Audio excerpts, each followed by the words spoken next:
Bienvenidos, seguimos con el módulo 4 en el subtema 3, violencia estructural.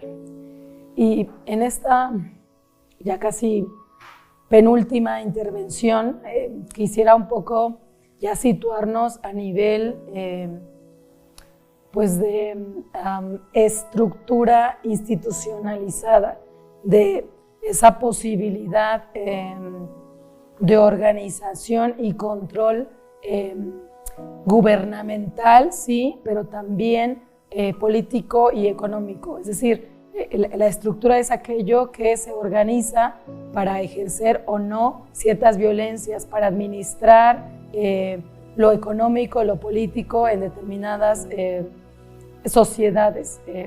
Y en ese primer acercamiento, que es la violencia estructural, es la ejercida no solo por la cultura, sino además es instituida, presente, institucionalizada en determinadas posibilidades gubernamentales, en determinadas posibilidades de gobierno. Es decir, es algo ejercido en la sociedad, pero además alimentado por estructuras gubernamentales, políticas, económicas, consolidadas, cimentadas. Y en esa posibilidad, bueno, y en esa referencia es la palabra, en esa referencia, ¿a qué nos estamos refiriendo? ¿A qué nos estamos remitiendo cuando hablamos sobre violencia estructural? Y esa violencia, por lo menos desde esta institución gubernamental INMujeres, Instituto Nacional de las Mujeres, en 2008 manifiesta, genera una postura, comparte una postura sobre esa violencia estructural. Y su postura es respecto a que este tercer tipo de violencia no es un asunto necesariamente vinculado a la responsabilidad del hombre en matrimonio, del hombre en familia, del hombre en el patriarcado. Me estoy contradiciendo un poco, no, o sea, si lo piensan de una manera un poco más profunda y acertada, reflexionada, se darán cuenta que ese hombre, ese patriarca y ese macho no nació así, ¿sale? Y como no nació así, hubo una estructura que le dijo, tú debes no mostrar tus sentimientos, tú debes alzar la voz, tú debes ser el proveedor, tú debes generar las herramientas para que te obedezcan, tú debes ejercer otro tipo de acercamiento a esos entes que son disidentes, porque como hombre debes controlar tu casa, dominar tu casa, proveer tu casa, etc. Entonces, el hombre, el macho, hombre, el patriarca, después en su vertiente machista, no nace así. Hay un sistema, una estructura que lo educa, que lo orienta en ese sentido. Y entonces, la mujer no es la afligida, abnegada, que muestra sus sentimientos, que se encarga de los hijos, que está pendiente de todos, porque se le ocurrió, porque una noche le dijo, bueno, yo tengo que hacer esto. No, porque hay todo un sistema que la condiciona, que la nombra, que le da tareas, funciones específicas. Y entonces esa mujer que hoy es violentada, que es víctima en lo general, no surgió de la nada. Hay todo un sistema que la orientó, que la subordinó, que la educó, que la capacitó, como guste nombrarle, bajo esas posibilidades de subordinación. En casa tienes que obedecer al hombre, y sea el hombre, incluso hasta tu hijo, pero es el hombre de la casa. Tienes que obedecer al padre, que es el mayor. Tienes que obedecer al marido, aún te golpee, aún tenga ciertas manifestaciones psicológicas de violencia contra ti. Por eso hay una violencia estructural, ¿saben? Entonces piensen quiénes son los niños en este momento, los infantes, quiénes son sus hijos y cómo se comportan sus hijos en este momento. ¿A quién le enseñaron que jugar con muñecas no es de niños? ¿A quién le dijeron que si te golpeas, que si tienes alguna caída no debes llorar? ¿A quién le dijeron que te tienes que vestir de rosa? ¿Y a quién le dijeron que los colores de los hombres normalmente son los oscuros o es el azul? ¿De dónde surgen todas esas formas de vestirse, de nombrarse, de ser y estar en comunidad, de ser y estar en familia, de relacionarte con esa otra que es tu hija, que es tu mujer, que es tu hermana? En un primer momento, en la casa, con una estructura que te condiciona bajo esos esquemas. Y en ese sentido, por lo menos desde el Instituto de las Mujeres, se dice esto, que la violencia no es un asunto íntimo entre parejas, familias, hogares disfuncionales, que no por ser disfuncional necesariamente está vinculado directamente con una violencia estructural, sino que es consecuencia del contexto en el que vivimos, de la forma en cómo esa estructura genera competencias, genera clasificaciones, genera desigualdades, inequidades, y que entonces esas violencias muy presentes en esta tercera clasificación se posibilitan por la inequidad y por el contexto en el que vivimos. Recuerden también, por ejemplo, a quién se le escucha en casa y después que eso se reproduce en el exterior, afuera. ¿A quién se le escucha cuando toma la palabra o cuando quiere aportar algo? Si tienes un niño y una niña, ¿a quién le escuchas primero? Las personas, digamos, no atravesadas necesariamente por un patriarcado recrudecido, pues aquel que levantó la mano, ¿no? O aquel que dijo, papá, mamá, yo quiero decirte algo. No necesariamente se le da la oportunidad de desahogarse a ese niño primero y luego a la niña, pero normalmente si lo piensan en un hogar tradicional, cuando hay que tomar decisiones en algún sentido y se reúne toda la familia, ¿a quién le escuchan primero?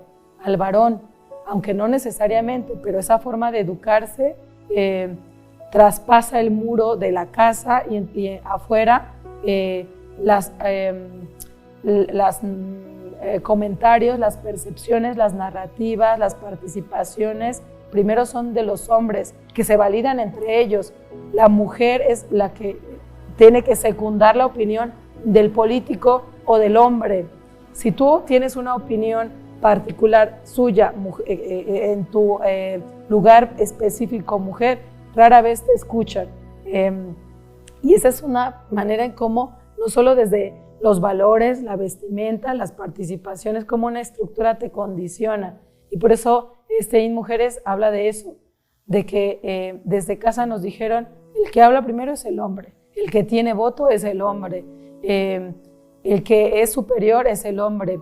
El hombre no es igual a ti, es una persona con otras posibilidades porque es el proveedor, etcétera. Digamos, todo ese tipo de comentarios tienen que ver con generar una superioridad, con generar desigualdades y con generar violencias. También a nivel de hogar, ¿quién es la persona que plancha? ¿Quién es la persona que lava? ¿Quién es la persona que está atento a los varones? Normalmente es la mujer. A ella se le encarga atender al hombre mayor, al hombre hermano, aquella que tiene que tener lista la ropa para el hijo, para el esposo, aunque no necesariamente, pero se va rompiendo en este momento, en nuestra presencialidad.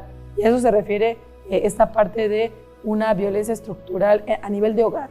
Ahora, retomando esa metáfora, incluso esta figura de la mujer pegada al piso, el suelo pegajoso, evoca ese lugar donde nos tienen como mujeres. O sea, la mujer no puede salir de casa y esta categoría de suelo pegajoso desde el feminismo hace alusión a que la madre es la que tiene que estar en casa para el tema de limpieza y de cuidados. Y no es que se repita, digamos, esa intención de una violencia pues, psicológica, misógina y demás, sino que esta es otra manera en cómo podemos pensar a la mujer desde lo estructural, porque desde esa perspectiva de violencia en estructura, desde la estructura nos posicionan en un lugar y los tipos de feminismo intentan desanclar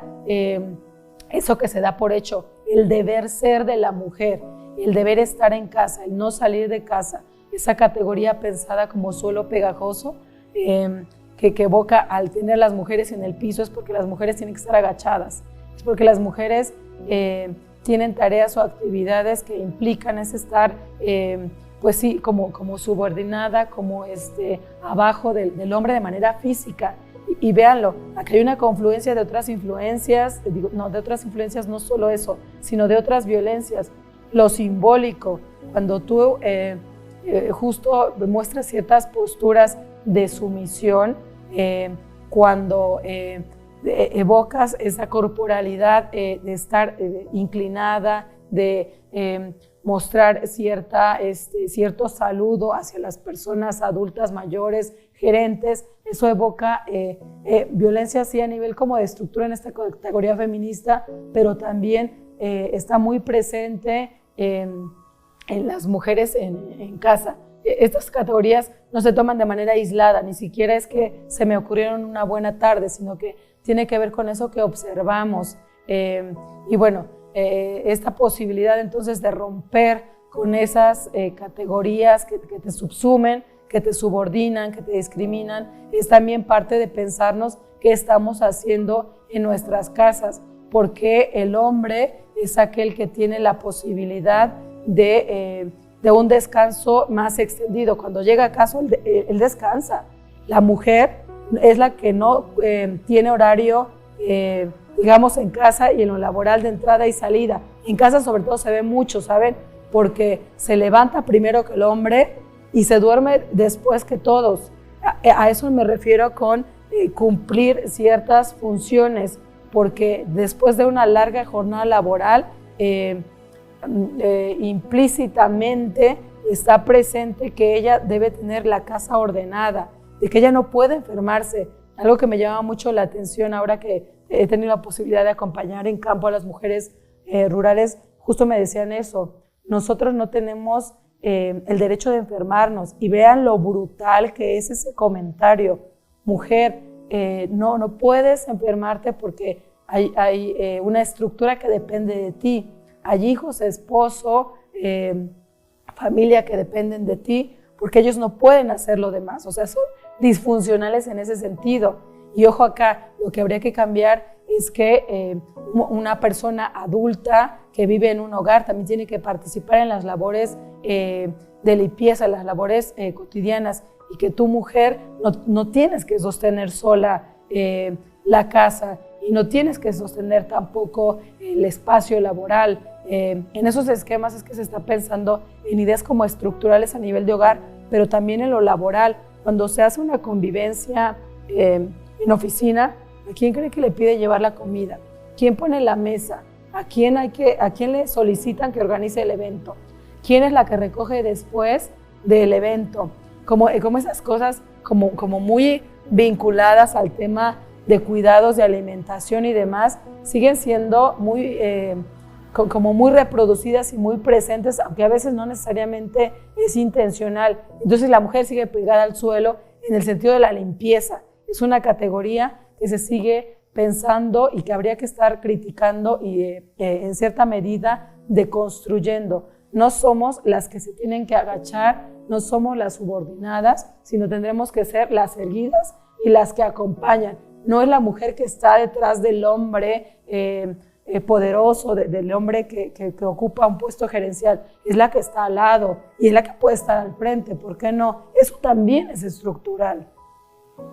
Y otra de las categorías que a mí, la verdad es que por eso no es que sea feminista, y no porque no lo quiera, porque para ser feminista necesitas ubicarte teórica y metodológicamente en un tipo de feminismo, y tienes que construir desde ahí. y es complicado, ¿no? Una buena noche también se te ocurre que necesitas como ser parte de un feminismo, ¿no? Es un trabajo mucho más complicado, complejo, de un nivel de reflexión y de intelectualidad importante. Por eso no me creo feminista, no porque no lo quiera. Digamos, voy en el camino, pero no estoy necesariamente ahí. Pero bueno, esta idea la traía a colación porque las feministas, esta categoría sobre todo es el feminismo blanco y un feminismo muy estadounidense, ¿no? De la mujer blanca. Pero son categorías que te permiten entender y comprender esa realidad, sobre todo comprenderla. ¿Por qué no puedo yo, mujer, con todas las capacidades, con toda la preparación, las posibilidades en idiomas, la experiencia, ocupar una gobernatura, ocupar una senaduría, ocupar la presidencia de la nación, o sea, ser presidenta en mi nación, en mi país? ¿Por qué no puedo si he demostrado pues con preparación profesional, académica, empresarial, que tengo esas posibilidades? Y lo que ocurre acá es que hay un techo de cristal. ¿Y qué es un techo de cristal? Ese límite es la imposición de no pasar de aquí, invisible, laboral, que esa sociedad patriarcal ha invisiblemente impuesto, reproducido en esos espacios laborales, en esos espacios profesionales, pero además también académicos. Y vean lo grave, ¿no? O sea, uno piensa que la academia es el espacio donde puedes ser y ser quien seas y ejercer tus libertades de expresión, tus posibilidades profesionales, y no es así. Ejemplos podemos tener varios, pero no sé, no quisiera entrar en detalles, pero en mi universidad está muy cercana a Ciudad de México, para no decir más, no ha habido una rectora. Hay rectores, hombres, varones, pero no ha habido una mujer. ¿Y por qué no lo ha habido? Esa es la pregunta. ¿Por qué no ha habido una rectora o por qué no hay rectoras en algunas universidades? ¿Por qué no hay una presidenta o no ha habido una presidenta en México? Cuando en Latinoamérica hay ejemplos muy palpables y muy concretos. En Brasil tenemos a Dilma, pero también en Argentina tuvimos a Cristina de Kirchner. Entonces, y son países que podemos pensar que son medianamente homólogos con las realidades mexicanas. ¿Cómo allá sí y aquí no? ¿Por qué en México no existe esa oportunidad? ¿Por qué no nos han permitido ser mujeres empoderadas, mujeres que demuestren esas capacidades? Y bueno, solo desde ahí, o sea, reflexiónenlo, vayan a sus municipios, a sus regidurías, o piensen en sus cotidianidades, o reflexionen desde la academia, desde otras posibilidades donde la mujer tendría que tener y ocupar puestos gerenciales. Y bueno, para ir cerrando, esa idea de crear desigualdades y superioridades también generan violencias estructurales. También sin meterme con cuestiones de clases, lo cierto es que esa violencia es distinta para una mujer blanca en Estados Unidos o en países europeos que la violencia estructural que se ejerce en México o en Latinoamérica, porque esa mujer blanca tal vez tenga otras posibilidades en cuanto a niveles económicos, y eso genera desigualdades. Pensar en desigualdades e inequidades también es pensar en tipos de violencia desde la clase, y ni qué decir de la raza. Las posibilidades de una mujer en México mestiza, por no decir blanca, mestiza, son distintas a la mujer en las comunidades rurales. Y la mujer en las comunidades rurales también tiene otras posibilidades respecto a la mujer étnica. Y así nos podemos ir en una idea incluso de pensar interseccionalidades, ¿no? No me meteré ahí porque es un tema como para seguir debatiendo y mucho más complejo, pero las interseccionalidades también facilitan el visibilizar que la mujer tiene o que una mujer se puede encontrar en distintos escenarios discriminatorios, desiguales y de exclusión. Y bueno, otros ejemplos, más bien sobre la imposibilidad de visibilizar a la mujer desde la ciencia, la política y la academia. ¿A quién nombran cuando hay un premio Nobel? ¿A un hombre o a una mujer? Aún en esta posmodernidad. ¿A quién reconocen en un proyecto de investigación en la academia?